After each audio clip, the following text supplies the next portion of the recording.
తమ్మిశెట్టి ప్రసాద్ గారు, శివకుమార స్వామి వారి కుటుంబ సభ్యులు స్వామివారి ఆలయ నిర్మాణానికి 251 రూపాయలు సమర్పించారు.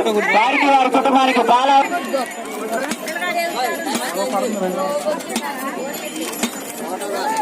స్వామి సన్నిధికి మాత్రం వేలాది మంది భక్తులు వచ్చి స్వామి సన్నిధానంలో మొత్తం కూడా ఎన్నో రకాల మొక్కులు తీర్చుకుంటా ఉన్నారు. కోరికలను స్వామికి విన్నవించుకుంటున్నారు. కోరికలు తీర్చే కొంగు బంగారమై ఈ ఎర్రవరం దూలగుట్ట మీద స్వామి వారు వేయించేస్తూ ఉన్నారు.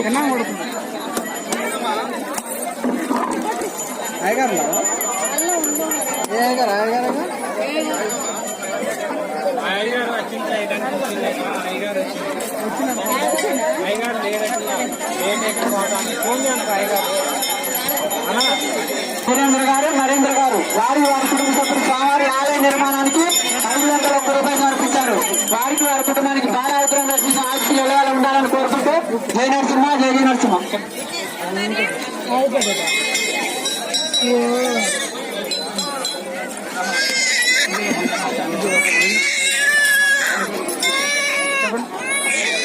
సాయిరాం రెడ్డి, గోపాల్ రెడ్డి, జయమ్మ గారు వారి కుటుంబ సభ్యులు స్వామివారి ఆలయ నిర్మాణానికి 111 రూపాయలు సమర్పించారు. వారికి వారి కుటుంబానికి బాలావతరణ నరసింహ ఆశీస్సులు ఎల్లవేళ ఉండాలని కోరుకుంటూ 1 రూపాయలు సమర్పించారు. జై నరసింహ జై నరసింహ.